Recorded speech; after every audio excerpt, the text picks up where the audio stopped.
வபரகாத்துஹு. பிஸ்மில்லா அல்ஹம்துலில்லா. கண்ணியத்திற்கும் பெருமதிப்பிற்கும் உரிய அல்லாஹ்வின் நல்லடியார்களே, பாசத்திற்குரிய தாய்மார்களே, அன்பிற்குரிய சகோதர சகோதரிகளே, அல்லாஹ்வினுடைய மாபெரும் கிருபையினால் இன்றைய தராவீஹ் தொழுகையில் 26 ஜுஸ்வு நாம் கேட்டு ஓதி நிறைவு செய்திருக்கிறோம். அல்லாஹு தஆலா இதுபோன்று நம்முடைய வாழ்நாள் முழுவதிலும் குர்ஆனை அதிகம் ஓதி அதை விளங்கி அமல் செய்யக்கூடிய தௌஃபீக்கை அல்லாஹ் நம் அனைவருக்கும் தந்தல் புரிவானாக. கண்ணியத்திற்கும் பெருமதிக்கும் உரிய அல்லாஹ்வின் நல்லடியார்களே, இன்றைக்கு நாம் பேச எடுத்துக்கொண்ட தலைப்பு தகுதியுடையவர்கள். என்ன தகுதியுடையவர்கள்? ஜகாத்து கொடுப்பதற்கான தகுதியுடையவர்கள். நல்ல விளங்கணும். ஜகாத்தை வாங்குவதற்கான தகுதியுடையவர்கள் அப்படிங்கிறது அவங்க அடுத்த அந்தஸ்தை பெற்றவர்கள், இரண்டாவது பட்சமான அந்தஸ்தை பெற்றவர்கள். இப்போ நம்ம சொல்ல போகிறது என்னன்னா, முதல் அந்தஸ்தை பெற்றவர்கள். யாரே? ஜகாத்தை கொடுப்பதற்கான தகுதியை பெற்றவர்கள். அப்படின்னா உயர்ந்த கரம் உடையவர்கள். யாரு அப்படின்னா, குர்ஆன் ஹதீஸினுடைய வெளிச்சத்தில் மார்க்க சட்ட வல்லுநர்கள் நமக்கு சொல்லி காட்டுகிறார்கள். அல்லாஹ்வும் அவனுடைய தூதரும் எந்த அளவுகோலை, எந்த உச்சவரம்பை ஜக்காத்து கடமையாகுவதற்காக வேண்டி நமக்கு சொல்லி தந்திருக்கிறார்களோ, அந்த உச்சவரம்பை பெற்ற தங்கத்திலோ அல்லது வெள்ளியிலோ, தங்கமாக இருந்தால் 83 கிராம், வெள்ளியாக இருந்தால் 633 கிராம்,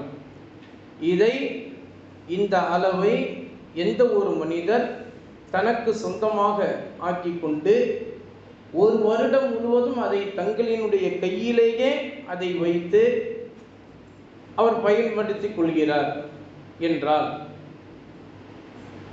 அப்படிப்பட்ட நல்ல சுதந்திர தன்மையை பெற்ற, எல்லா வகையிலும் தான் எதை செயல்படுத்த வேண்டும் அவர் நினைக்கின்றாரோ அதையெல்லாம் செயல்படுத்துவதற்கு எல்லா விதமான தகுதியையும் பெற்ற முஃமினான முஸ்லிமான மனிதருக்கு தான் ஜகாத்து கொடுப்பதற்கான தகுதியை பெற்றவர்கள்.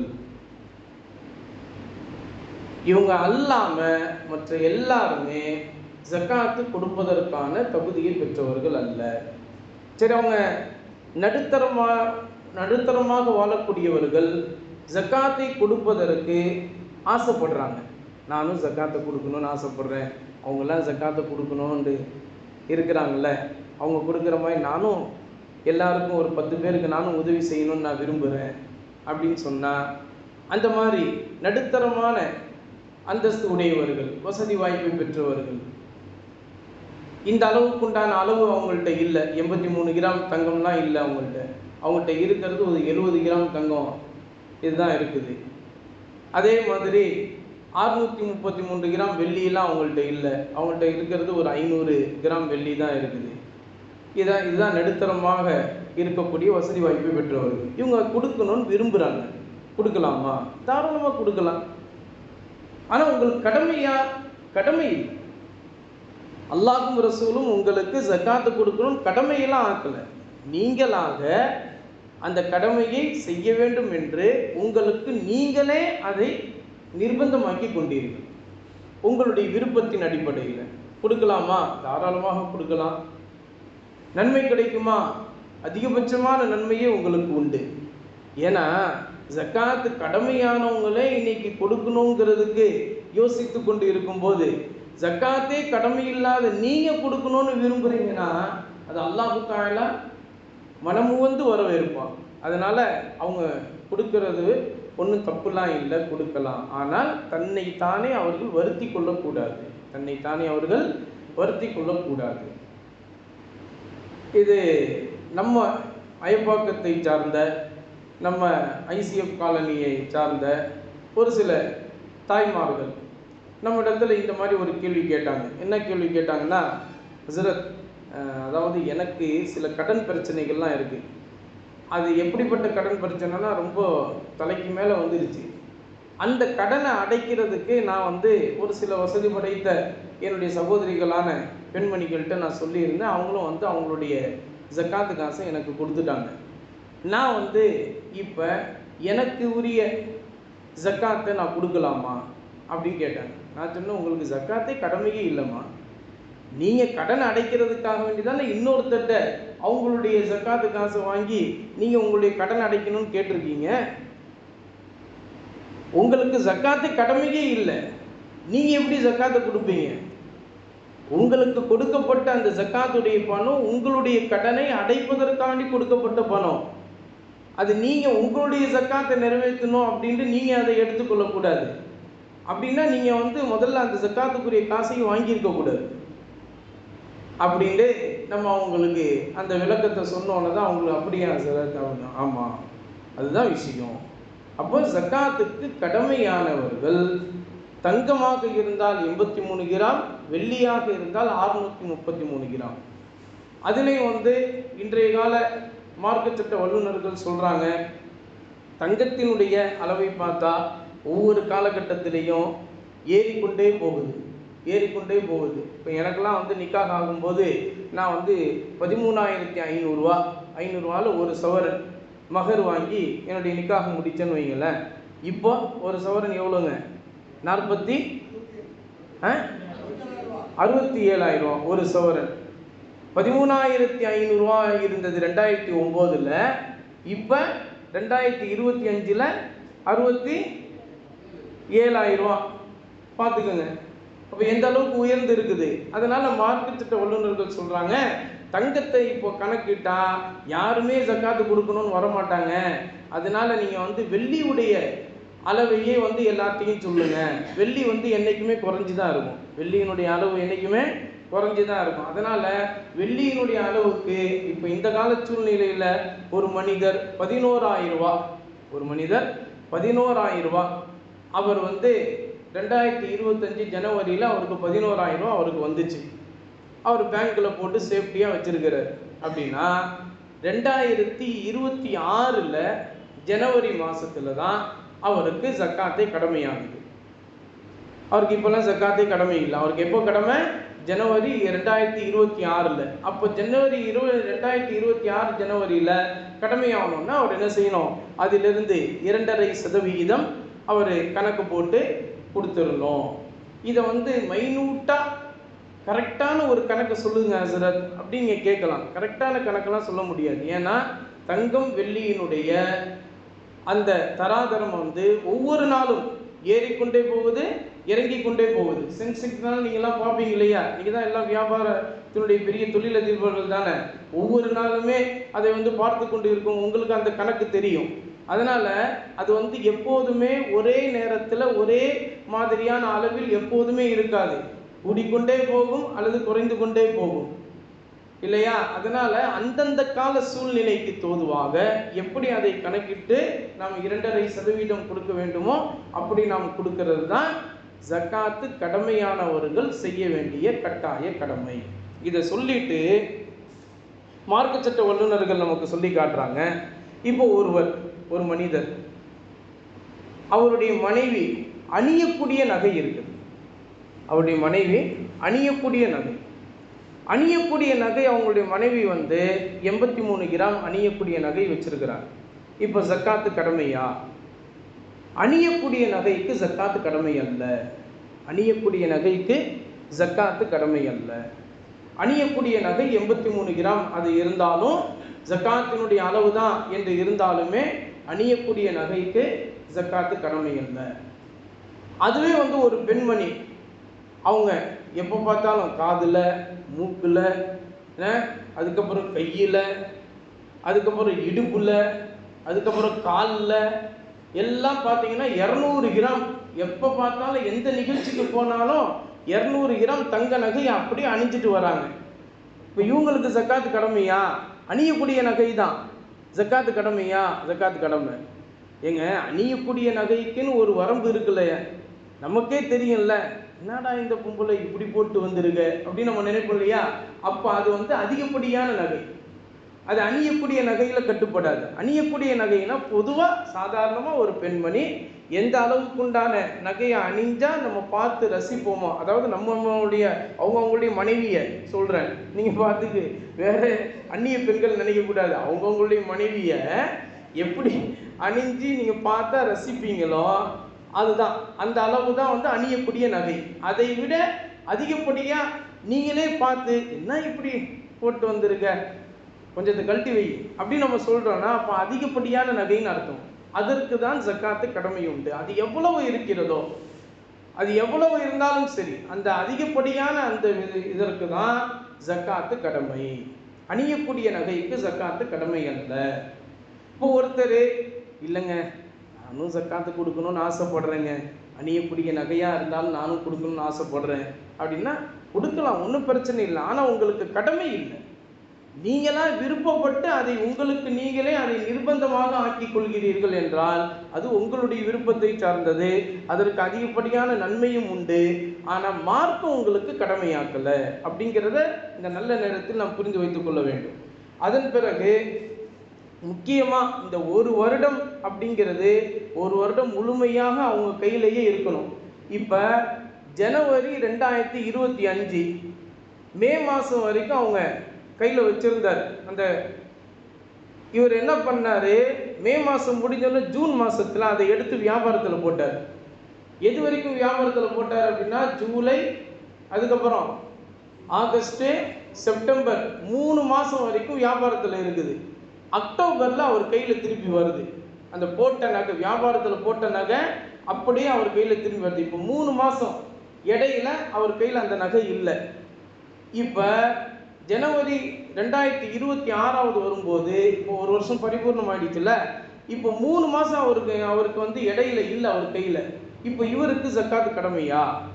ஏன்னா இவர் கையில் இருந்ததே 9 மாதம்தான், இடையில 3 மாதம் இல்லைல்ல. ஒரு வருடம் முழுமையாக பரிபூர்ணமாக வேண்டும் என்ற நிபந்தனை உண்டு. அப்படின்னா இவருக்கு ஜக்காத்து கடமையா கடமை இல்லையா? இப்போ ஷாஃபிஈ மதுஹபின்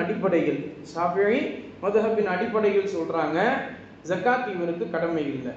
அப்போ இவர் என்ன செய்யணும், ஜனவரி 2026 ஜனவரி, பிப்ரவரி, மார்ச் வரைக்கும் அது தன்னுடைய கையில் வைத்து கொண்டு ஏப்ரலிலிருந்து தான் இவருக்கு ஜக்காத் கடமையாகுது அப்படின்னு ஷாஃபி மதுஹபின் அடிப்படையில் சட்டம் சொல்லப்படுகிறது.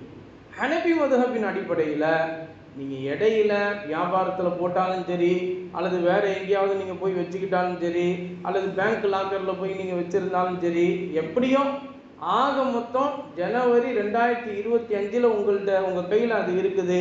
திருப்பி ஜனவரி 2026 தான் உங்கள் கையில் வருதுன்னாலும் இந்த இடைப்பட்ட காலங்களில் எவ்வளோதான் நீங்கள் போட்டு கை மாற்றி நீங்கள் விட்டாலும் சரிதான், அதெல்லாம் கண்டுகொள்ளப்படாது, உங்களுக்கு ஜக்காத்து கடமை அப்படின்னு ஹனபி மதுஹபின் அடிப்படையில் சட்டத்தை சொல்லப்படுகிறது. ஆக மொத்தம் ஒரு வருடம் முழுமையாக இந்த ஜக்காத்தினுடைய உச்ச வரம்பிற்குண்டான அந்த அளவு வரைக்கும் தங்கத்தையோ வெள்ளியையோ அவர் வைத்திருந்தால் அவர் மீது ஜக்காத்து கடமை.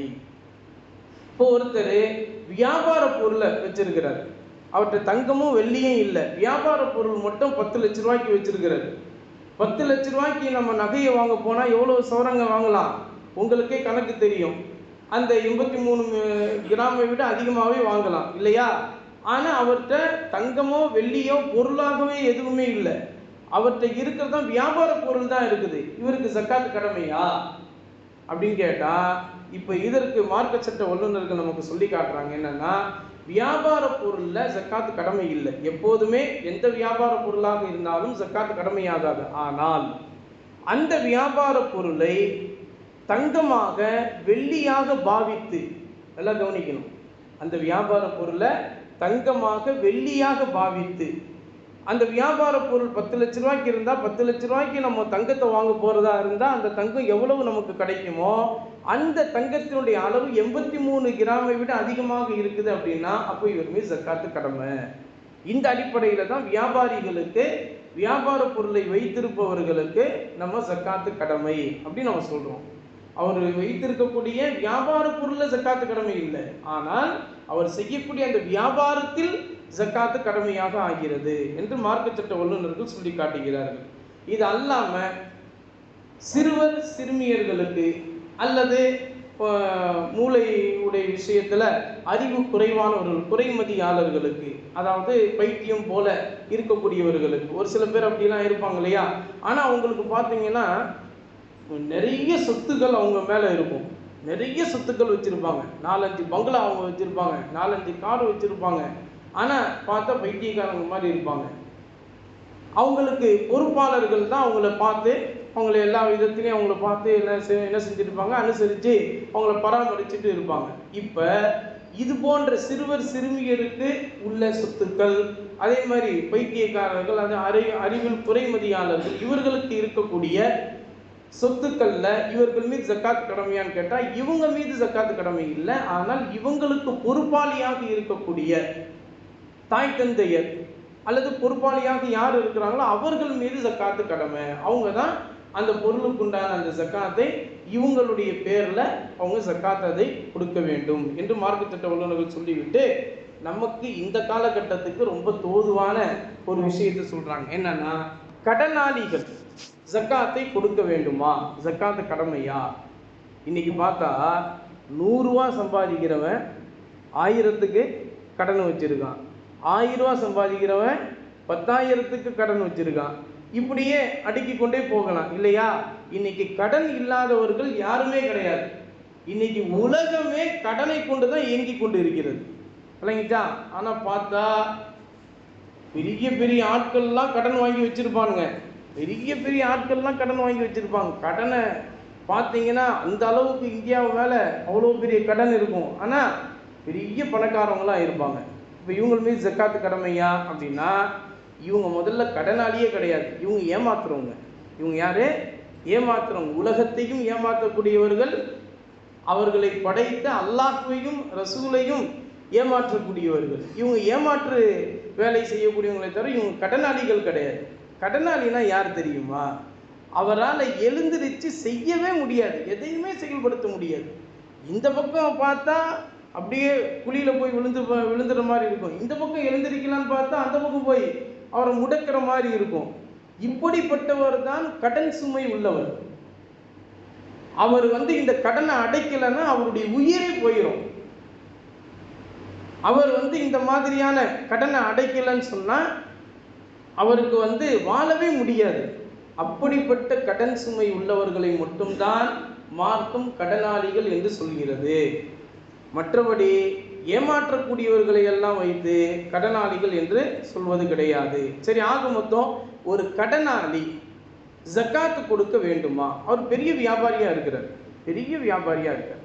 இப்போ நம்மக்கிட்ட கூட அந்த நோன்பு ஆரம்பிக்கிறதுக்கு முன்னாடி ஒரு சில பேர் கேட்டாங்க, ஹஸ்ரத் என் மேலே நிறைய கடன் இருக்குது, நான் நிறைய கடன் கொடுக்க வேண்டியது இருக்குது, ஆனால் எனக்கு 10 கடை இருக்குது, 10 செருப்பு கடை இருக்குது, 10 செப்பல் கடை வச்சுருக்கேன், எல்லாத்தையும் நான் தான் இருந்து நிர்வகிக்கிறேன், ஆனால் எனக்கு நிறைய கடன் இருக்குது.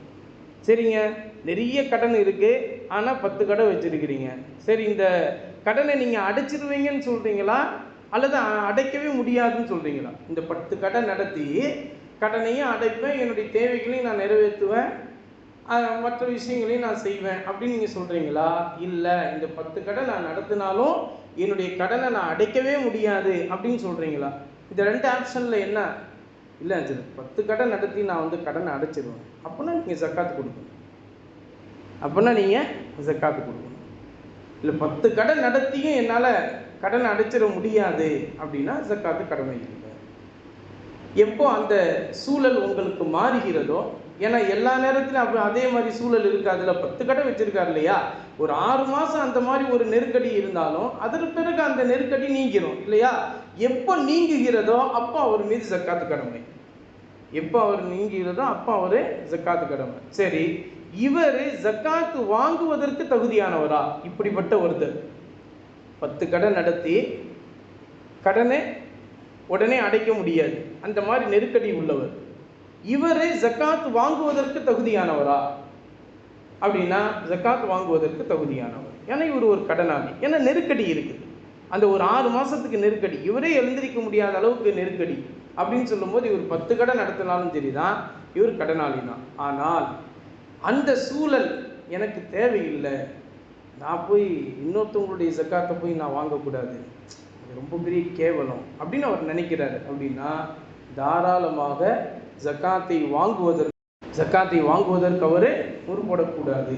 இதை பற்றி மார்க்க சட்ட வல்லுநர்கள் சொல்றாங்க. அல்லாஹ்வின் தூதர் ஸல்லல்லாஹு அலைஹி வஸல்லம் அவர்கள் சொல்றாங்க, எந்த ஒரு மனிதர் இன்னொரு மனிதனுடைய வருவாயிலோ அல்லது பொருளாதாரத்திலோ தன்னுடைய கையை ஏந்தி அவரிடத்தில் வாங்க வேண்டும் என்று நினைத்து கொண்டு யாசகம் கேட்கிறாரோ அவர் நாளை மறுமையில் அல்லாஹ்வுடைய சன்னிதானத்தில் கேவலமான முகத்தோற்றத்தில் அவர் நிற்பார்.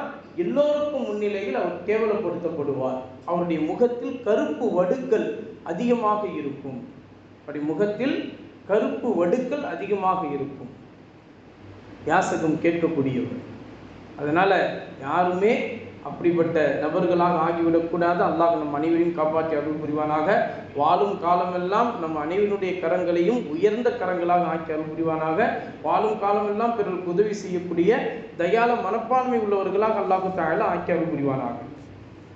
இப்போ அடுத்த சட்டத்தை சொல்றாங்க. என்னன்னா, கொஞ்சம் இது 2-3 நிமிஷத்தில் முடிஞ்சிடும் பாருங்க. என்னன்னா, இப்போ ஒரு தந்தை, அவருக்கு கடன் அதிகமாக இருக்குது. ஆனால் அவர் வஃபாத் ஆகிட்டார்.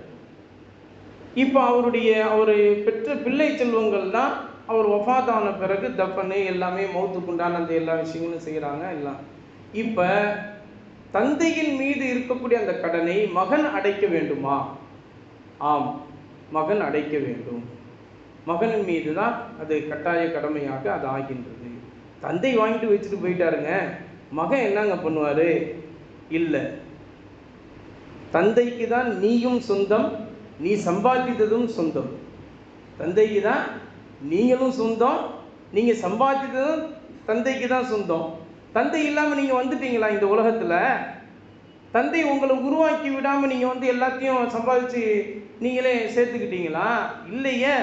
உங்களை உருவாக்கி ஒரு தலைக்கட்டாக ஒரு குடும்ப தலைவராக ஆக்குகின்ற வரைக்கும் அவருடைய பராமரிப்பில் தானே நீங்கள் இருந்தீங்க. அப்போ அது வரைக்கும் இருக்கணுன்ற அந்த கடமை உங்களுக்கு இருக்குது இல்லையா? அவர் நிறைவேற்றிட்டு விட்டு தானே போயிருக்கார் அவர். அப்போ தந்தையினுடைய கடனை நாம் அடைக்க வேண்டும். இப்போ இந்த விஷயத்தை எந்த ஹதீத்தின்படி சொல்லி தருகிறார்கள் என்று சொன்னால், ஒரு சஹாபி அவர்கள் நபிகள் நாயகம் ஸல்லல்லாஹு அலைஹி வஸல்லம் அவங்கள்ட்ட கேட்குறாங்க. ஹதரத் இப்னு அப்பாஸ் ரலியல்லாஹு தஆலா அன்ஹு அவர்கள் அறிவிக்கிறாங்க. ஒரு சஹாபி அவர்கள் கேட்குறாங்க, யா ரசூலல்லாஹ், என்னுடைய தாயார் அவர் 1 மாத நோன்பு வைக்க வேண்டிய கடமை.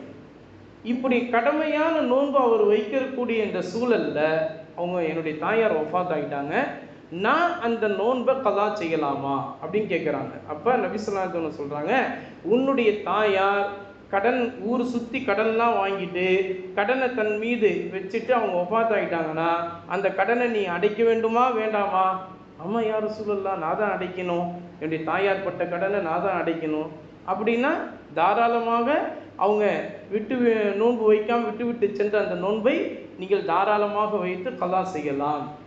என்னுடைய தாயார் வைக்க வேண்டிய அந்த நோன்பு கடமையை நான் வச்சு, அல்லாஹ் நான் அதை பூர்த்தி செய்கிறேன் அப்படின்னு செய்யலாம். அதே மாதிரி தான் ஹஜ்ஜு, அதே மாதிரி தான் உம்ரா, அதே மாதிரி தான் அவங்க நேர்ச்சை செய்த அனைத்து விஷயங்களும் தாய் தந்தையர் யாராக இருந்தாலும் சரி, அது அவர்களுடைய பிள்ளைகள் மீது கட்டாய கடமையாக ஆகின்றது அப்படின்னு சொல்லிட்டு கடைசியாக மார்க்க சட்ட வல்லுநர்கள் நமக்கு சொல்லி காட்டுறாங்க. என்னன்னா, ஜக்காத்தை நிறைவேற்றக்கூடிய அந்த நேரத்தில் நம்ம எல்லாருமே, என்னடா இது ஒரு பெரிய ஒரு தொல்லையாக இருக்குது, வருஷம் வருஷம் இப்படி ஒன்று கொடுக்கணுமே, நம்ம பாக்கெட்லன்னு கொடுக்கறது இப்படி ஒன்று குறைஞ்சிக்கிட்டே போகுது அப்படிங்கிற ஒரு எண்ணத்தோடு நீங்கள் கொடுக்கக்கூடாது.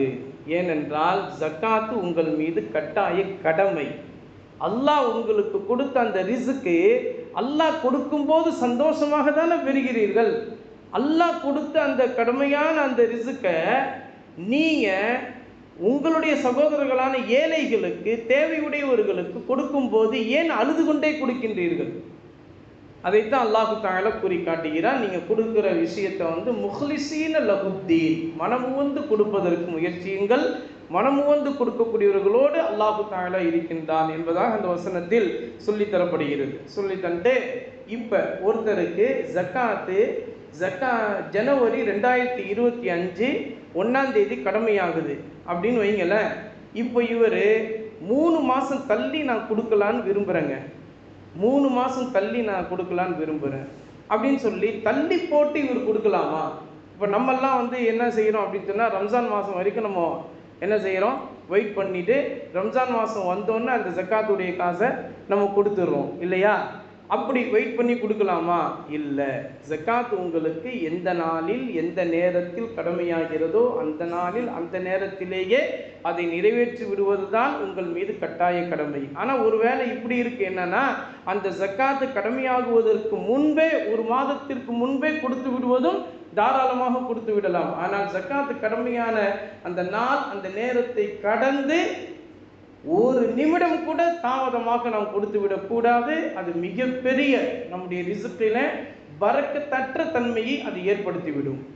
ஹிஜ்ரத் நான் நிறைய தர்மம் செய்கிறேன், ஆனால் என் ரிஸ்கில் பரக்கத்தே இல்லை ஹிஜ்ரத் அப்படின்னு சொல்கிறோமா இல்லையா? ஏன்னா கடமையான விஷயங்களை நம்ம நிறைவேற்றாமல் சில நேரங்களில் நம்மளே அறியாமலே அதை வைத்திருப்போம். அப்படி செய்து விடக்கூடாது என்று மார்க்க சட்ட வல்லுநர்கள் சொல்கிறாங்க. கடைசியாக சொல்லக்கூடியது, ஜக்காத்து கடமையானவர்கள் ஜக்காத்து கொடுக்கும்போது ஜக்காத்து யாருக்கு அல்லாஹு தஆலா கொடுக்க வேண்டும் என்று சொல்லி இருக்கிறானோ அவங்களுக்கு தான் கொடுக்கணும். யாருக்கு கொடுக்கணும்? 8 நபர்கள் அல்லாஹ் தஆலா சொல்றான். இன்னமஸ் ஸதகாத்து லில் ஃபுகராஇ வல் மசாகீன் வல் ஆமிலீன அலைஹா வல் முஅல்லபத்தி குலூபுஹும் வ ஃபிர் ரிகாபி வல் காரிமீன வ ஃபீ ஸபீலில்லாஹி வ இப்னி ஸபீல். அந்த ஆயத்தை சூரத்து தௌபால நீங்க எடுத்து பார்த்தீங்கன்னா அல்லாஹ் சொல்லுவான், ஏழைகள், தேவையுடையவர்கள், அதே மாதிரி ஜக்காத்து பணத்தை வசூலிப்பதற்காண்டி வரக்கூடியவர்கள், அதே மாதிரி புதிதாக இஸ்லாத்தை ஏற்றவர்கள். ஏன்னா புதிதாக அவங்க இஸ்லாத்தை ஏற்று வந்ததுனால அவங்களுடைய சொத்து பத்து அவங்களுடைய உறவினர்கள் எல்லாத்தையும் விட்டுட்டு இஸ்லாத்திற்காண்டி வந்திருப்பாங்க இல்லையா? இப்போ அவங்களும் தேவையுடையவர்கள் தான், அவங்களுக்கு நீங்கள் கொடுக்கலாம். அதே மாதிரி கடனாளிகள், அதே மாதிரி அல்லாஹ்வுடைய பாதையில் செல்லக்கூடியவர்கள். அல்லாஹ்வுடைய பாதையில் செல்லக்கூடியவங்களாம் நீங்கள் தப்லீக்காரவங்கன்னு நினச்சிக்காதீங்க. தப்லீக்காரவங்கள நிறைய பேர் பணக்காரவங்களாக இருக்கிறாங்க, நிறைய பேர் வசதி படைத்தவங்களாக இருக்கிறாங்க. நீங்கள் அல்லாஹ்வுடைய பாதையில் செல்லக்கூடியவங்கன்னா உடனே தப்லீக்காரவங்கன்னு நினச்சிக்காதீங்க. அதாவது போர் புரிவதற்கு, இஸ்லாத்தை காக்க வேண்டும், அல்லாஹ்வுடைய கலிமத்தை உயர்த்த வேண்டும், தன்னுடைய உயிரை கூட துச்சமாக கருதி போருக்கு போகிறாங்கள அந்த போராளிகள். இப்போ இந்த நம்முடைய காலகட்டத்தில் அப்படிப்பட்டவங்க இல்லை. அதனால் அந்த ஒரு பிரிவினரை விட்டுருங்க. இது அல்லாமல் வழிபோக்கர்கள்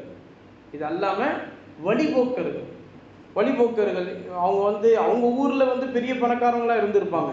ஆனால் அவங்க ஒரு நாட்டிற்கு வரும்போது அந்த இடத்துல யாராவது ஒருத்தர் மூலமாக திருடப்பட்டு, யாராவது ஒருத்தர் மூலமாக அவங்களுக்கு அநீதம் செய்யப்பட்டு, அவங்களுடைய பொருட்களை அபகரிக்கப்பட்டு ஒன்றுமே இல்லாமல் அகதியாக நிற்பாங்க. அவங்க ஊரில் அவங்க நாட்டில் பெரிய மன்னராக இருப்பாங்க, பெரிய வசதி உடையவங்களாக இருப்பாங்க. ஆனால் இங்கே கையேந்தக்கூடிய ஒரு சூழ்நிலை அவர்களுக்கு இருந்துச்சுன்னா இவங்க தான் வழிபோக்கர்கள். இவங்களுக்கு நீங்கள் கொடுக்கலாம். எப்போ அவங்க நாட்டில் அவங்க பெரிய பணக்காரவங்கப்பா, இப்போ அவர் அகதியாக தானே இருக்காரு, இப்போ எதுவும் ஆதரவற்றவா தானே இருக்காரு.